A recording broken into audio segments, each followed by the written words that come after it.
문을 엽니다.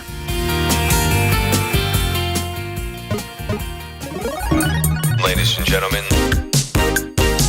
새로운 시각으로 세상을 봅니다. 정용실의 뉴스 브런치 뉴스픽. 뉴스 브런치 이번 주에는 정용실 아나운서의 휴가로 제가 진행하고 있습니다. 아나운서 신성원이고요. 오늘도 많은 분들이 유튜브 또 콩 앱으로 들어오셨습니다. 또 라디오로 또 많은 분들이 함께 하고 계신 걸로 알고 있는데요. 감사드립니다. 첫 코너 뉴스픽인데요. 화요일과 목요일 함께하는 두 분과 인사 나누겠습니다. 신보라 국민의힘 전 의원 오셨어요. 안녕하세요. 네, 안녕하세요. 조성실 정치하는 엄마들 전 대표십니다. 안녕하세요. 네, 반갑습니다. 네. 자, 첫 번째 이슈가 윤석열 정부 첫 대법관 후보로 임명 제청된 오석준 제주지방법원장의 과거 판결들에 대한 비판이 나오고 있습니다. 주로 언급되는 판결 내용, 또 어떤 지적이 나오고 있는지 먼저 좀 살펴주실까요? 조 전 대표님께서. 네, 윤석열 정부 첫 대법관 후보로 지명된 오석준 제주지방법원장의 과거 판결들이 굉장히 좀 주목을 받고 있는 상황입니다. 네. 그러니까 우선 가장 좀 화제가 되고 있는 부분은 몇 년 전 2011년도 12월에 있었던 판결인데요. 네. 그러니까 고속버스 회사에서 고속버스 기사를 해임했던 사건이 이제 부당해고에 해당하느냐에 대한 판결이었습니다. 네. 그러니까 이 사안 같은 경우에는 총 6,400원이 이제 버스 수익금이었는데 네. 그 중에서 6,000원만 회사에 이제 납부를 하고 나머지 400원씩을 두 번에 걸쳐서 800원 총 이렇게 횡령을 했던 건으로 회사가 기사를 그러니까 사임시켰던 건이었거든요. 400만 원 아니고 400원입니다. 그래서 총 800원이었고요. 네. 그래서 이거가 이제 구제 신청을 냈었는데 지방노동위원회와 중앙노동위원회에서는 횡령 금액이 굉장히 소액이잖아요. 그리고 버스 기사들이 잔돈을 회사에 납부하지 않는 것이 관행상 묵인되는 것으로 오인됐을 수 있다라는 이유로 부당 해고로 판정을 했고 네. 그런데 버스 회사가 이 결정에 불복해서 행정 소송을 낸 겁니다. 이에 대해서 이제 현재 지금 대법관 후보로 지명된 오석준 판사가 운전기사들이 받은 수익금을 전액 회사에 납부하리라는 신뢰가 있는데 이제 이 신뢰가 기본이 되어야 한다. 그런데 이 신뢰가 깨졌기 때문에 이 해고는 적법하고 회사의 순수익률이 요금의 약 7%, 그러니까 6,400원 중에 400원은 요금의 6.25%니까 7%에서 6.25%는 굉장히 많은 금액이다. 그래서 수익 중 대부분에 해당하기 때문에 네. 이 해고가 정당하다라고 판결을 내린 바 있습니다. 네. 근데 이제 이것과 좀 대비돼서도 논란이 되고 있는 사건이 있는데요. 2013년 2월에 자신이 수사했던 사건을 수임한 변호사로부터 접대를 받았다가 면직이 됐던 검사의 징계 취소 소송이 있었습니다. 네. 이에 대해서는 또 처분이 지나치게 가혹하다라면서 징계를 취소하라는 판결을 냈기도 했기 때문에 이것이 도대체 어떤 기준을 가지고 진행을 하는 것이냐, 그리고 유전무죄 뭐 이런 정말 네, 그런 거에 네. 해당하는 거 아니냐라면서 당시에도 좀 비판을 받았던 것으로 알려져 있고요. 그리고 또 관심을 받고 있는 거는 최근에 골목 상권을 보호하기 위해서 도입되었던 이제 대형마트 영업시간 제한에 대한 논란들이 또 있잖아요. 그렇죠. 네, 이 부분에 있어서 지방자치단체의 처분이 위법하다라는 판결을 처음으로 내서 좀 주목을 받았었습니다. 네. 취지 자체는 뭐 정당하지만 이 과정상의 문제가 있었다라고 당시에 이제 위법 처분을 내렸었고요. 네. 그래서 이번에 좀 야당에서 좀 중점적으로 비판을 하고 있는 부분은 대통령과의 관계성 때문에 사실은 임명이 된 것이 아니냐라는 부분과 또 많은 여론은 이 부분에 대해서 과연 공정성을 가지고 어떤 정당한 기준을 가지고 법적인 판결을 내렸다고 국민 법감정으로 볼 수 있느냐, 네. 이 부분에 대해서 가장 큰 비판이 쏟아지고 있는 상황입니다. 판결의 잣대가 공정하지 못했다라는 네. 지적이 이제 대부분인 건데 어떻게 보세요, 신 전 의원님께서? 네, 우선 지금 뭐 언론상에서도 그래서 800원의 횡령 해임은 정당하고 80만 원의 향응수수 면직은 부당한 것이냐. 그래서 돈의 규모를 비교해서 사건 판단을 하면 저도 감정적으로는 이게 온당한가 그렇죠. 싶은데요. 네네. 하지만 판단의 잣대가 공정했는가의 그 공정의 기준은 네. 저는 돈의 규모가 아니라 네. 그 법리를 일관되게 적용을 하느냐, 그렇죠. 일관되게 적용을 해서 공정하게 판단했느냐의 문제로 접근을 해야 된다고 봅니다. 네. 근데 그 800원 운전기사 해고에 관해서는 그때 판결의 중요한 잣대로 판단된 것이 노사 합의서였어요. 노사 합의서. 노사 합의서에 따르면 운전원의 수익급 수익금의 착복이 적발됐을 시 네. 금액의 많고 적음을 불문하고 해임을 원칙으로 한다는 조항이 있습니다. 네, 네. 그거에 근거해서 800원이든 8천만 원이든 네, 800만 원이든 상관없이 어쨌든, 네. 노사 합의에 따른 신의 성실의 원칙을 반했기 때문에 해임을 정당한다고 판결을 한 거고요. 네. 그다음에 이제 80만 원 횡령에 대한 면직은 부당하다고 하는 부분에 있어서의 네. 그 기준은 네. 검찰의 비위 처리 지침에 따른 거였습니다. 그 검찰이 비위 처리 지침이라고 하는 걸 갖고 있어서 네. 내부 이제 검찰 공무원에 대한 징계 규정을 마련한 거죠. 네. 그 징계 양정 기준에 따르면 금품 향응 수수의 경우에는 100만 원 미만이면 감봉이고요. 100만 원에서 300만 원 미만이면 해임 이상, 300만 원 이상이 되면 파면이에요. 근데 이 검사 같은 경우는 80만 원 상당의 향응이었기 네. 때문에 이걸 해임으로 처리한 거는 부당하다고 본 면직까지는 거고. 아니다. 그래서 대법원에서도 그게 그대로 인정이 돼서 다시 복직 후에 감봉 3개월의 징계를 받게 됐습니다. 그렇기 때문에 원칙이 무엇이었느냐. 그래서 만약 이 판사가 이 건과 달리 네. 노사 합의를 존중하지 않는 다른 판결을 했거나 아니면 횡령액이 100만 원이 넘는 검사에 대해서도 그 해임이 부당했다고 판결을 했다면 그건 공정성이 위배되는 것이죠. 네. 하지만 그 기준에 따라서 네, 네. 법리에 맞게 원칙을 적용했느냐 일관성 있게 적용했느냐의 측면에서 보자면 네. 저는 이건 공정성이 위배되는 판결이라고 보기 어렵다라고 네. 봅니다. 네. 어떻게 생각하십니까? 네, 이제 청문회나 이제 관련해가지고 자리가 마련됐을 때 이게 어떻게 나왔던 판결의 취지였는지에 대해 설명을 하겠다라고 예고한 바 있는데 그 네. 부분은 이제 신보라 의원님께서 설명해 주셨던 취지로 아마 설명이 될 것 같고요. 네. 근데 우리가 이제 법적으로 어떤 걸 해석하고 판단할 때 재판부의 법적인 해석의 재량을 어디까지 두느냐는 이제 법 쪽에서도 그렇고 일반 국민들이 볼 때에도 굉장히 늘 철학적으로나 이제 쟁점이 되는 부분입니다. 그렇죠. 기계적으로 법을 어디까지 적용할 것이냐. 예를 들면 뭐 A가 B라는 행동을 했을 때라고 했을 때 A라는 단어에 이 행동이 포함이 되느냐 아니냐의 판단을 어디까지 할 것인가. 그래서 이게 아주 정말 기계적으로 문자적인 해석을 해야 된다라고 보는 이제 소극주의자가 있는 반면 네. 또 한편으로는 이게 법이 입법됐을 때 취지라는 것이 있지 않습니까? 그러니까 네. 시대가 변하면 반영이 되지 못하는 부분도 있고 당시에 예초에 그러니까 예상하지 못했지만 사실은 이 입법 취지에 봤을 때 충분히 포함이 돼야 되는 어떤 부분들이 있기 때문에 그런 부분을 종합적으로 봐야 된다라고 이제 해석하시는 분들도 있고요. 네. 그래서 아주 지금 뭐 설명하신 원칙대로 보자면 지금 재판부에 제출이 됐던 사실을 근거로 해서 아주 원칙적인 뭐 법 판결을 내렸다 이렇게 좀 해명을 하고 계실 거고 그렇게 할 것으로 좀 보이는데 각각의 조직에서 만든 어떤 네, 지침에 그렇죠. 따른 지침에 따른 것이고 그것이 아닐까요? 재판부 판사 같은 경우에는 최종적으로 양쪽에서 이제 제출한 자료를 근거로 그렇죠. 해서 법리적인 판단을 하는 위치이기 때문에요. 근데 이제 국민의 법관정의라는 것 그리고 이제 대법관이나 대법원장 뭐 헌법재판소 관련된 관계자들을 이제 우리가 또 여러 가지 민주주의적인 절차, 간접적인 절차를 거쳐서 또 뽑는 여러 가지 과정은 그러니까 법이라는 것이 어떻게 보면은 전지전능한 누군가가 만들어줘서 그 시대에 맞게 좀 이루어지는 것이 아니라 시대에 따라서 계속 변하고 네. 그 시대를 살고 있는 사회적인 사람들의 어떤 격차라든지 이런 것을 어떻게 해석할 것인가의 여지를 최소한의 기준으로 합의점을 마련해 놓은 거잖아요. 네, 네. 근데 지금 말씀하신 이 부당 해고권 같은 경우에는 사실 노동위원회나 이런 데에서도 부당 해고라고 이미 이야기를 한 바 있고 네. 그래서 최종적인 법적 권위는 사실은 그러니까 1차 그러니까 항소하지 않았기 때문에 그거에 대해서 뭐 승소를 한 상황으로 버스 회사가 가져갔지만 국민들이 봤을 때 누가 봐도 사실 이거는 그러니까 받아들이기 어려운 결정이라고 저는 생각합니다. 그래서 뭐 예를 들면 이게 정말 본보기로 보여져서 네, 네. 다시는 착복하거나 뭐 100원이라도 정말 절대로 틀려서는 안 된다라는 어떤 엄벌주의적인 뭐 단초가 될지는 모르겠지만 그러니까 이런 식으로 잣대를 들이밀자고 하면 우리가 갖고 있는 법적 기준을 가지고 이미 세팅되어 있는 상황에서 불공정을 공정한 방식으로 지지하도록 하는데 사실은 또 일조할 수 있는 여지도 굉장히 큰 거거든요.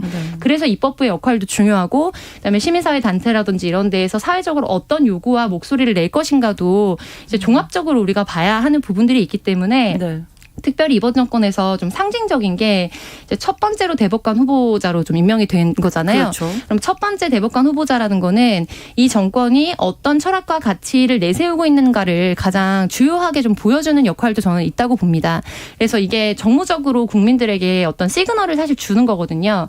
근데 저는 사실 정무적으로 봤을 때도 지금 계속 어떤 언론사에 그야말로 우리가 진영을 좀 나누기도 하잖아요. 근데 그것과 상관없이 지금 정말 획일적인 어떤 헤드라인들이 다 쏟아지고 있는 상황이거든요.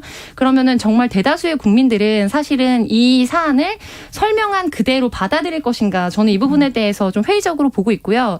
이런 부분에서 우리가 그러니까 원칙은 훼손하지 않되, 그러니까 그것에 대해서 더 관용적으로 해석을 한다고 해서 우리가 갖고 있는 당시의 판결에 대해서 원칙이 완전히 훼손되는 방향으로 꼭 가는 것은 아니거든요. 이게 정말 뭐 양분되는 그런 문제는 아니기 때문에 법 해석이라는 게. 네, 네. 그래서 이런 측면을 좀 종합적으로 보고 이번 대법관 임명이나 후에 좀 있을 임명에 있어서도 사실은 정무적으로도 그리고 정권 차원에서도 좀 고려할 필요가 충분히 있다고 봅니다. 네, 법감정을 좀 무시한 게 아니냐. 법감정은 또 떨어져 있다. 약간 이렇게 보시는 거고요. 신선님. 근데 저는 제가 이제 환경노동위원회에 있으면서 네네. 관련한 여러 해고와 관련된 소송이나 다툼에 관련된 것들을 많이 보는데 네. 특히 이 사건 같은 경우는 이후에도 네. 2,400원 정도의 버스 요금을 횡령한 것에 대해서도 네. 해고는 정당하다라고 하는 판결들이 계속 있어 왔습니다. 그러니까 네. 그거는 그 신의 측의 원칙 같은 것들이 있잖아요. 신의 성실의 원칙에 의해서 노사 간에 체결한 단체 협약이나 합의는 그 자체로 좀 존중되는 것들이 있고, 이제 그거에 반해서 진행한 것에 대해서는 네. 그 해고 사유는 충분히 인정되는 것들이 여러 법리와 판단에 나와 있거든요. 네, 네. 이제 그러한 문제이기 때문에 단순히 이제 법 감정의 문제로만 이렇게 볼 수 있는 사안은 전 아니라고 판단이 네. 좀 됐습니다. 네. 자, 그렇다면 이제 지적되는 이런 것들 말고 후보자의 대법관으로 이제 임명 제청되셨으니까 후보자의 경력, 활동 이 부분을 좀 전반적으로 본다면 자치 문제에 있어서는 어떻게 보세요? 네.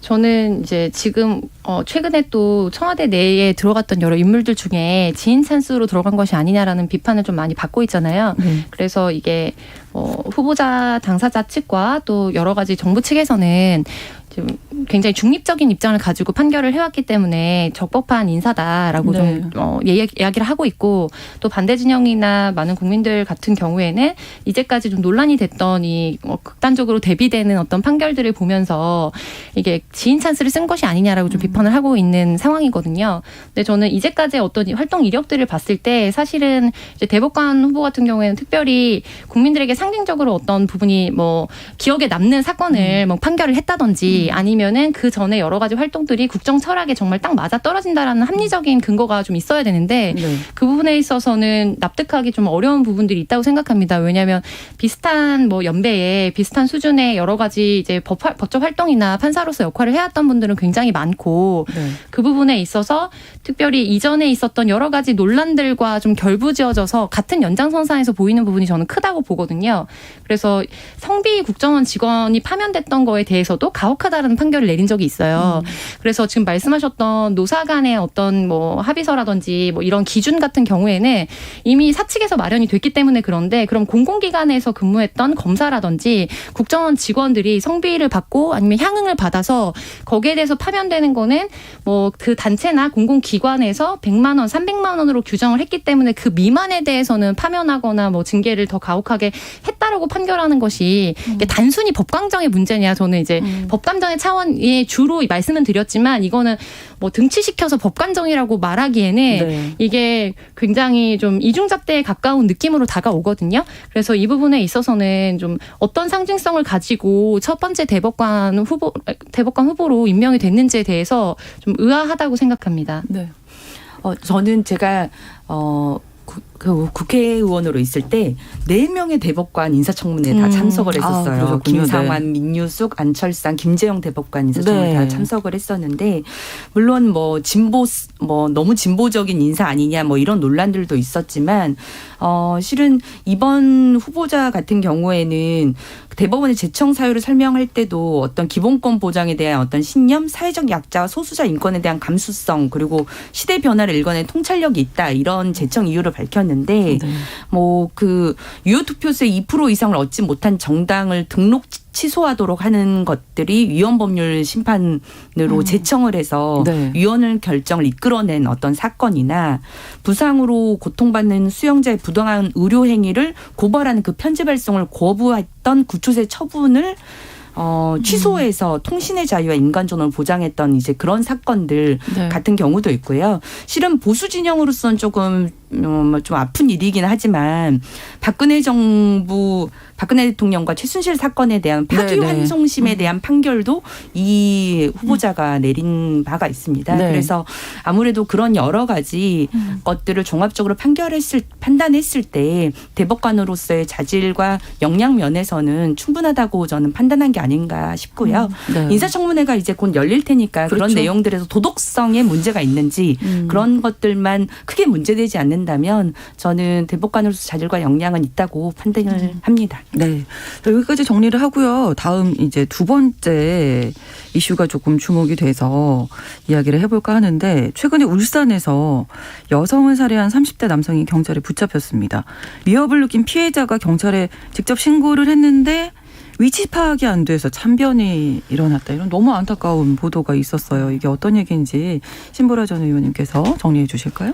네, 지난 1일 밤 일어난 사건인데요. 네. 30대 남성 A씨가 울산에서 채팅 앱으로 처음 만난 B씨를 다툼 끝에 흉기로 찔러 살해를 했습니다.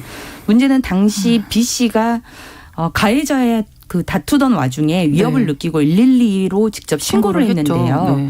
경찰이 정확한 위치 파악이 되지가 않아서 피해자를 찾는 데 실패를 했고 가해자는 2시간 뒤에 파출소를 방문해서 범행을 자수해서 이제 긴급 체포가 된 사건입니다.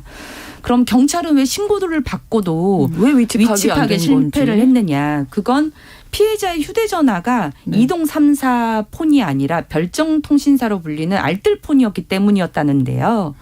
현행 위치정보 보호 및 이용 등에 관한 법률에 따르면 소방청이나 경찰청이 화재나 실종 등 긴급 상황에서 구조 신고 요청을 받으면 위치정보를 제공하도록 되어 있는데 네. 그걸 제공할 수 있는 업체는 이동 3사에만 해당이 됐고 그래서 알뜰폰이었기 때문에 경찰이 휴대전화 번호를 이용해서 통신사 가입자의 주소 조회를 시도를 했는데 네. 그거는 이제 별정통신사 가입자 번호라서 조회 자체도 불가능했다고 합니다. 그래서 이동통신사에 실은 그 가입자의 주소 정보를 또 요청을 했었어야 됐는데 네. 주말 동안이라서 근무하는 사람이 없었어요? 근무자가 없었기 때문에 그걸 받기도 어려웠던 것이죠. 네. 그래서 경찰은 신고자와 가장 가까운 기지국 위치를 중심으로 수색 활동을 벌였지만 특이사항을 발견하지 못하고 네. 피해자 구조에 실패하면서 결국 이런 안타까운 사건이 벌어지게 됐습니다. 네. 그러니까 이 별정 통신사라는 게 어떻게 운영이 되는 건지 이것도 궁금하고요. 네, 저도 별정통신사만을 이용하고 계시군요. 좀 네네. 오랫동안 초기부터 사용하고 네네. 있는데요. 네.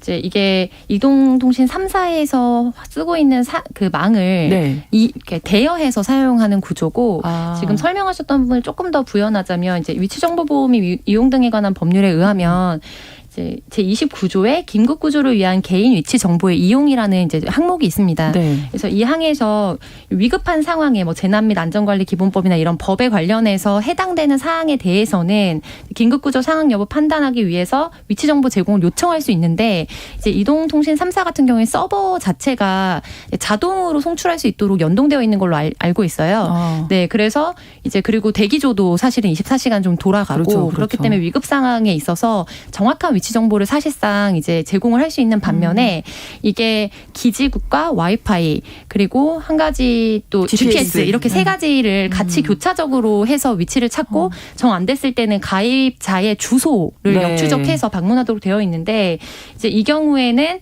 여러 가지 시스템이 미비하기 때문에 사실은 뭐 주말이라든지 연락이 안 닿는 근무 시간이라든지 이런 상황 때문에 좀 안 됐던 거죠. 근데 이게 이번에 처음 일어난 사건이 아니라 좀 수년 전에 비슷한 사건이 사실 있었는데 그렇군요. 예, 그때 당시에 바로 이제 조속하게 이런 거에 대한 시스템이 마련되지 않았다는 것이 좀 가장 안타까운 부분인 것 같고요.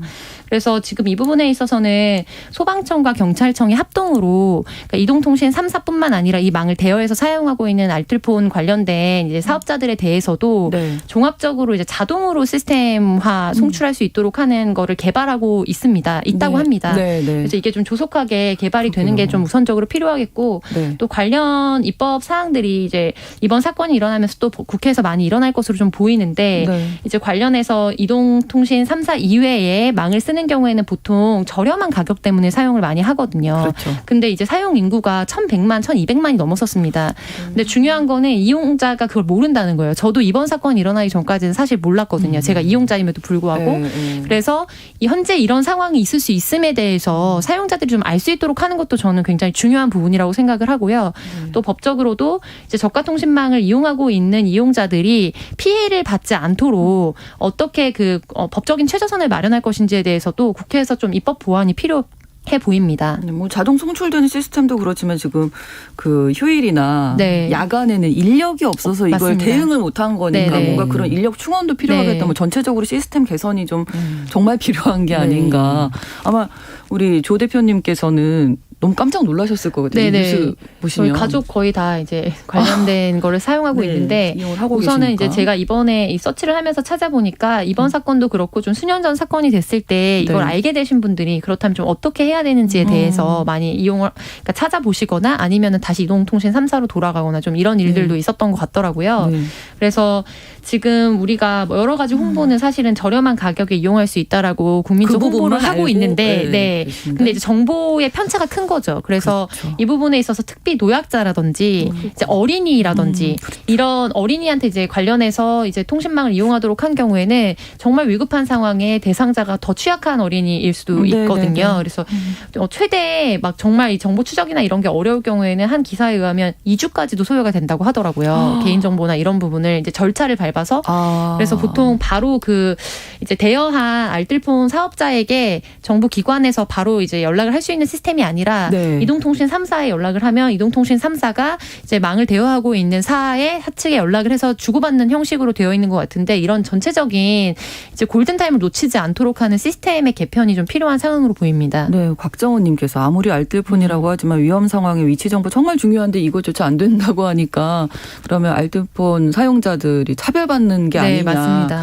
네. 이런 생각이 많이 드신다고 하는데 신전 의원님. 네, 이 부분은 지금 경찰청, 뭐 소방청에서 방금 말씀하신 뭐 즉각적으로 뭐 이게 위치 파악이 좀 될 수 있는 표준화 프로그램을 네, 뭐 네. 개발하는 것도 있고 그 다음에 아니면 이동통신 3사와 협의를 해서 네. 별정통신사 사용자의 가입 정보도 이런 위기 상황에서는 조회를 할 수 있게끔 네, 네. 개선하는 것도 뭐 지금 노력을 하려고 한다고 하는데요. 근데 지금 통신 3사 입장에서는 네. 타사 서비스에 가입한 고객 정보를 네. 그럼 이 통사가 막 그걸 조회를, 들여다보게 될 수 있는데 하게 그게 되는데.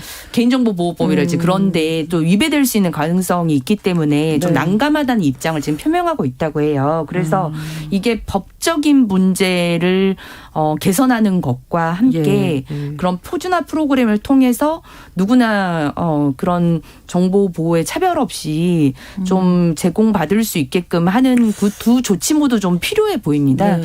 말씀하셨던 것처럼 2017년에도 비슷하게 그 가스 누출 사고로 인한 피해를 겪으신 분들이 있었는데 그런 이렇게 문제가 됐을 때 빨리 그런 그럼요. 개선을 했었어야 됐는데 그런 게 다시 이 문제가 대두되고 나서 개선된다는 게 아쉬울 따름입니다. 그렇습니다. 뉴스픽 오늘 조성실 정치하는 엄마들 전 대표 신보라 국민의힘 전 의원 두 분과 함께했습니다. 고맙습니다. 네, 감사합니다. 뉴스브런치 1부 마치겠습니다. 지금 시각은 11시 30분입니다. KBS